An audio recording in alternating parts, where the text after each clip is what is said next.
YouTuber Anvesh ను దేశద్రోహిగా ప్రకటించాలంటూ కూడా హిందూ సంఘాలు మండిపడుతూ ఉన్నాయి, డిమాండ్ చేస్తూ ఉన్నాయి. అతనిపై ఇప్పటికే కూడా పలు సెక్షన్లలో కూడా నమోదయ్యాయి కేసులు.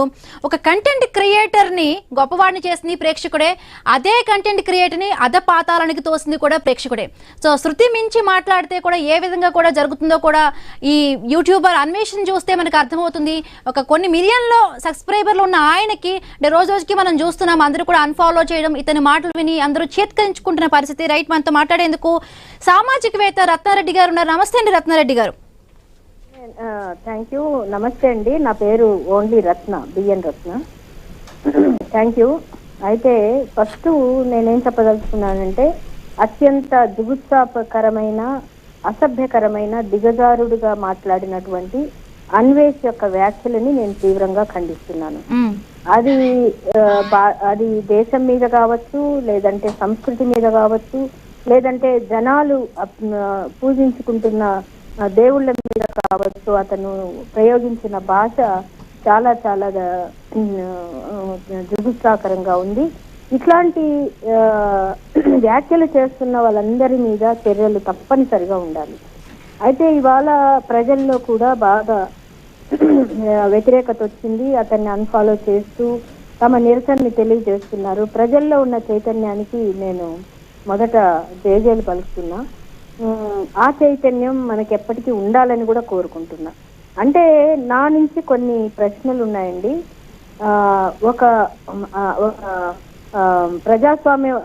ప్రజాప్రతినిధిగా ప్రజాస్వామ్యంలో రాజ్యాంగం మీద ప్రమాణం చేసి తర్వాత ఒక శాఖలో, ఒక ఫీల్డ్ లో గొప్ప స్థాయికి ఎదిగినటువంటి ఒక నటుడు బాలకృష్ణ ఓపెన్ డయాస్ మీద ఆడపిల్లని కనిపిస్తే ముద్దు పెట్టాలనిపిస్తుంది, కడుపు చెయ్యాలనిపిస్తుంది. అంటే క్రైమ్, వెరీ బిగ్ క్రైమ్.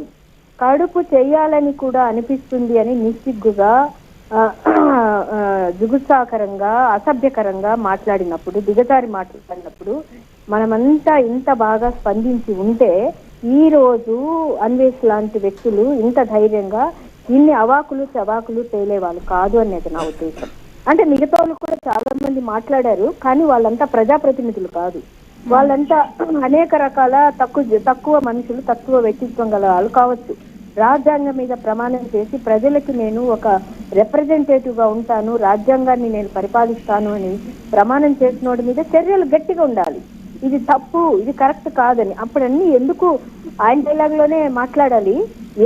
లేవలేదేం నోర్లన్నీ అనేది నాకు కలుగుతున్న ప్రశ్న. అంటే అతను కావచ్చు, శివాజీ కావచ్చు, ఈ దగుల్బాద్, ఆయన ఎవరు, యూట్యూబర్ అన్వేష్ కావచ్చు, ఎవరిని పడితే వారిని ఎట్ట పడితే అక్కడ మాట్లాడడానికి నేను ఒప్పుకోను. ఒకటి, ఇవాళ హిందూ సమాజం అతని మీద వ్యతిరేకతతోటి, ఈ బాధతోటి తమ హక్కులను కాపాడుకునేటువంటి ఒక చర్యతోటి ముందుకు వస్తున్నారు. కానీ ఇతను ఏ ఒక్క వ్యతిరేకి కాదు. ఇతను క్రిస్టియన్లను అలాగే మాట్లాడాడు, ముస్లింలని అలాగే మాట్లాడాడు, తర్వాత మాటల్లోనే అలాగే మాట్లాడు. కానీ నేను అన్వేష్ ని కొద్ది రోజులు నేను చూసినప్పుడు దేశంలో ఎంత ప్రజాస్వామ్యం దిగజారిపోతుందో కూడా అతను ప్రశ్నించాడు.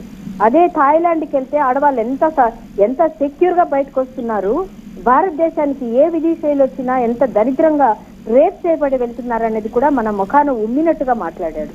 ఇవన్నీ కూడా అతను మాట్లాడచ్చు, మీరు మాట్లాడచ్చు, నేను మాట్లాడచ్చు. పరిగణలోకి తీసుకోవాల్సిన అంశాలు. ఈ దేశంలో సీతాదేవికి మేమంతా కూడా ప్రతినిధులం, ఆ మహాతల్లి సీతాదేవికి మేమంతా ప్రతినిధులం. మమ్మల్ని ఎవరిని మాట్లాడినా, ఎవరిని ఇలాగా మాట్లాడినా ఆ దేవీ దేవతలను మాట్లాడినట్టుగానే జుగల్బోజులంతా భరించాలి. అలాగే